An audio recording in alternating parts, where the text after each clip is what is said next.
Most kids have dream jobs in respectable industries, like being a fireman or a doctor or a politician. I don't know why you'd want to be a politician, but not me. No. I wanted to be this guy and this guy and her. And if you don't know who those people are, shame on you. I wanted to act, but that dream, the dream of acting, has made my life a never-ending longing for something that just doesn't exist, and has made me work some of the most demoralizing jobs ever. But I'll get to that later in the video. But do I regret chasing my childhood dream? Well, this video has actually helped me figure that out. But first, let me take you back to 1999. So I'm sat in the bath. I'm probably 3 years old and my dad is telling me a story. I remember that it was in autumn time. There were pumpkins and I think there were squirrels. But anyway, my little 3-year-old brain wasn't in that bath. I was in my own little world, living the stories of the pumpkins and the squirrels. And to film this bit, I am currently sitting in a kind of damp bath because Philly just had a shower, so I'm gonna get out. It's kind of crazy what you remember as a kid. I was 3 and I remember that really, really vividly. And although my 3-year-old brain had no way of understanding what that meant, on reflection, that is when my love, my passion for storytelling really started and sowed the seed of becoming an actor. One sec. That's better. Now, let's fast forward 7 years.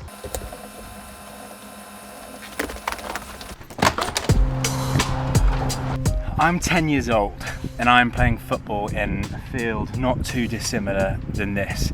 It is cold, it is wet, and I suck at football. Now, my adult brain, on reflection, understands why I played football. It was the dumb thing for boys of that age at that time. I was way more into singing, and I wished I'd asked for dance lessons instead of spending years of my life on a wet football pitch kicking a ball along the ground. And that's when I made a change.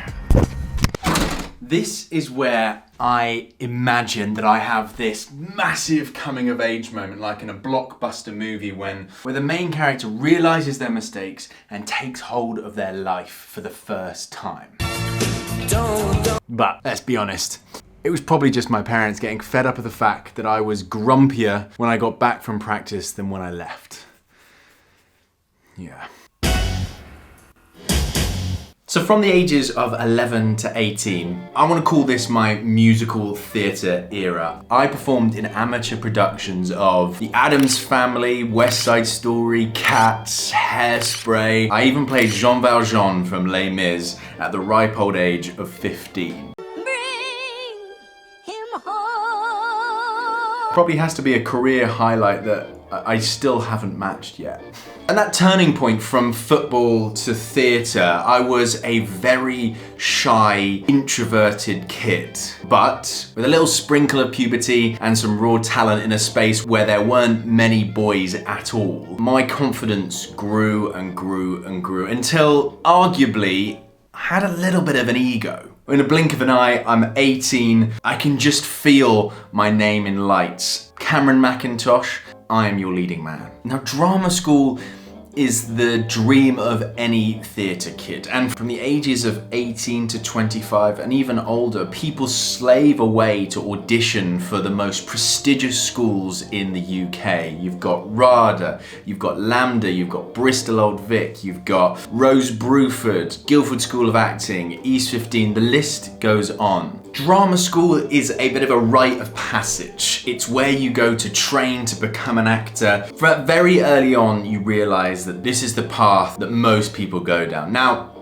having stepped back years later, I now know that it's not the only way that you can get into the acting world. And I know plenty of people that didn't go to drama school who have become extremely successful actors. But I was a bit blinkered at that age, and this is all I could focus on. It was my dream to get to drama school. And for those who don't know, to get into drama school, they don't really care about grades. You have to audition to get into these schools. What does that mean? Most schools want you to have a Shakespeare monologue you can perform, a modern monologue, and potentially a song or two depending on if you're going for an acting course or if you're going for a musical theatre course.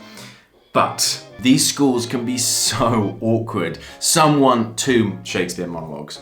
Some want specific Shakespeare monologues. Some don't want specific monologues. Some want plays that are no older than 1980. Some want an a cappella song. Some want a musical theatre song. Some want a pop song. So by the time you're auditioning for a big range of schools, you have probably got 6 or 7 monologues in your back pocket, 3 or 4 songs that you should be able to just pull out depending on which school you're auditioning for that day. Now, this is where my trajectory takes a little dark turn for a bit. Let's change the lighting for this. It's a cold autumn day. I remember very specifically having a nosebleed due to having quite a nasty cold. I'm auditioning for the Guildford School of Acting. Now, this is one of the most prestigious musical theatre courses in the UK. And you remember I said I had quite a big ego at this point, but that got crushed pretty quickly. Now, I remember stepping into the audition room and I looked to my right. Planting crops, splitting rails. You turn to your left. It's too late to turn the clock back. And in that moment, I go back to being an 11-year-old kid, having no confidence and realizing I'm really not good enough for this. I've got used to my small town comfort of being the best in my little echo chamber.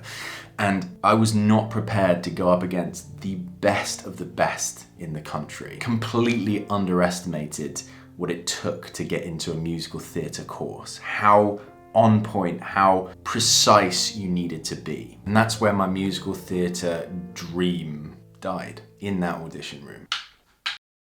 God, you can tell like Stranger as an actor. I am very dramatic. It really wasn't that bad.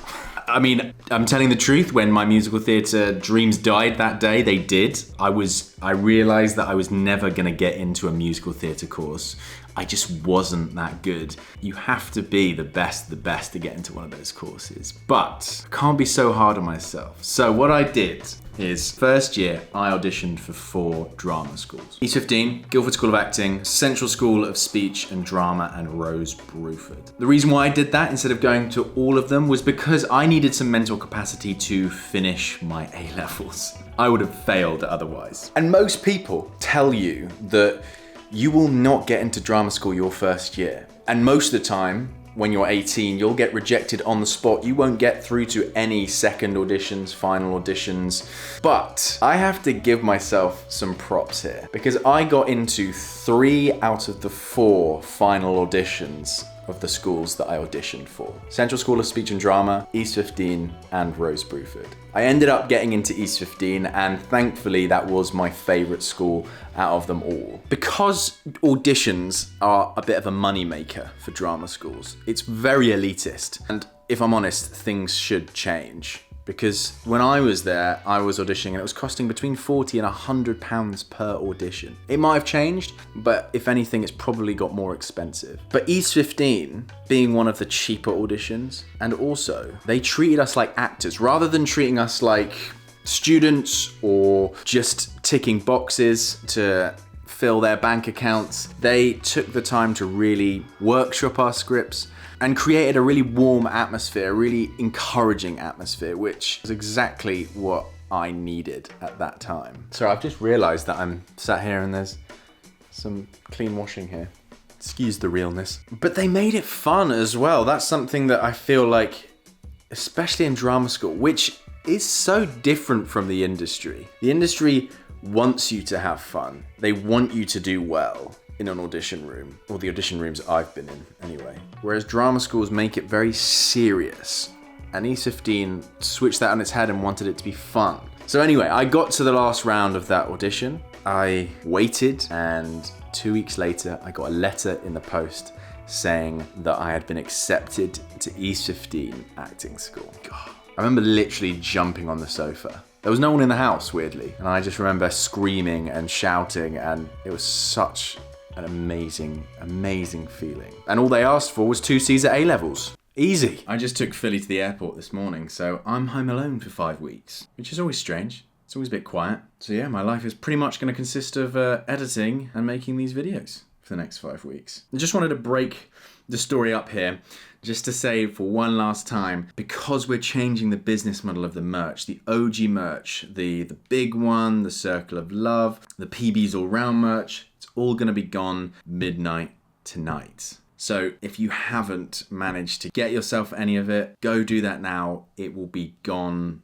forever. Let's get back to the story. Now, Drama School is a video on its own. It was a roller coaster. After the initial excitement wore off, it was pretty brutal. For those who are here for the running content who have no concept of what Drama School is, it's not like other universities where you might go in and do, 15 hours of lectures or less. We spent 5 to 6 days a week, 8 hours a day for 3 years with the same 30 people. Now that is a recipe for disaster in so many different ways. You can just imagine it, the competitive nature, the bitchiness, the drama. It was brilliant. I mean, I had some of the best times and the worst times at Drama School. I really wouldn't change most of it for the world. This video will be way too long if I got into detail about it. And to make it sound even more ridiculous than it already is to those who don't know much about Drama School, here are 3 projects completely out of context that we did at Drama School. We spent 2 weeks in character pretending to be in a Russian gulag. We had a rehearsal run of a Chekhov play where the exercise was to get as drunk as possible and just have fun with it. And yes, our tutor was very drunk as well. I'm not sure that's legal. And finally, it sounds a bit like a therapy session, but we spent 2 hours having conversations with dead relatives. Yeah, there you go.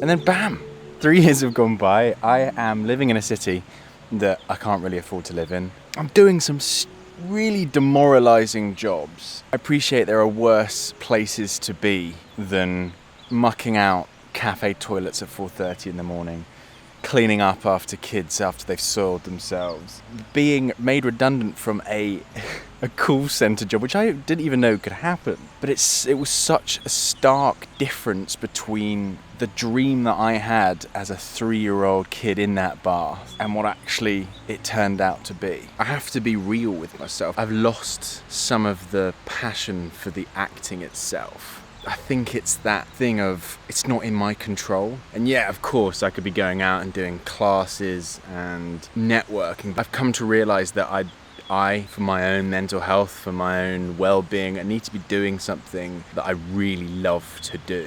Otherwise, it's just so draining. And that kind of begging / cold emailing people, it's just not me. I don't like doing that. Something that comes up again and again and again every time I've tried to film this always comes back to storytelling. And if I really sit back and imagine myself in that bath as a 3-year-old, it wasn't that I wanted to be an actor. It's not that I wanted to perform, but I loved telling stories, and acting fits right in there, and it's beautiful, and it's a vehicle for being able to tell stories. In the end, what I loved was the telling stories part. It doesn't matter what vehicle it is, whether it's the YouTube, whether it's the running, whether it's writing, directing, I'm still telling a story, and that's what kind of feeds my soul. That's my biggest learning from filming this video, is that I need to be able to tell a story, no matter what job I'm doing. That's why I hated doing those jobs so much, because there was none of that.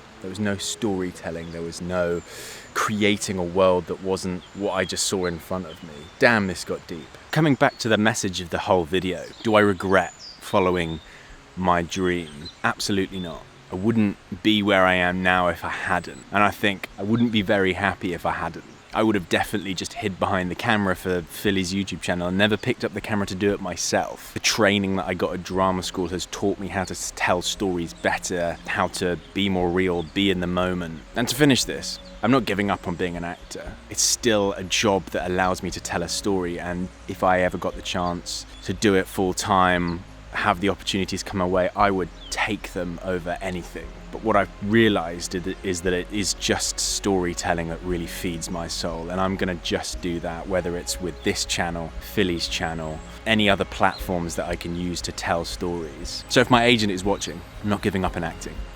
But if the casting directors don't want to cast me, I'll just do it myself.